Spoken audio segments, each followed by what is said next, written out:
ለአገልግሎት ካበቃናቸው የሞባይል ጣቢያዎች ውስጥ በገጠሩ ደግሞ 130 ጣቢያዎችን ገንብተናል ማለት ነው።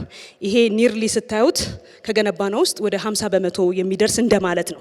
ስለዚህ በገጠር ያለው ማህበረሰባችን ከዲጂታል ትራንስፎርሜሽኑና ከዲጂታል ኢኮኖሚ ተጠቃሚ እንዲሆን ትልቅ እድል ይፈጥራል።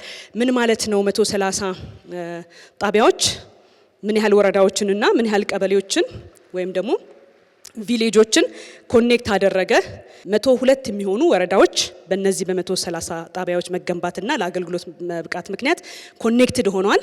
ከዚህ ቀደም አገልግሎት ለማግኘት ረዘም ያለ ኪሎ ሜትር ይጓዙ ነበር ማለት ነው። ምናልባትም ወደ 23 ኪሎ ሜትር የሚሆን ኒረስት ወደ ነበረው ወይም አቅራቢያ ወዳለው ከተማ ተጉዘው ነበር የቴሌኮም አገልግሎትን የሚያገኙት ማለት ነው። እነዚህ 102 ወረዳዎች ማለት ነው።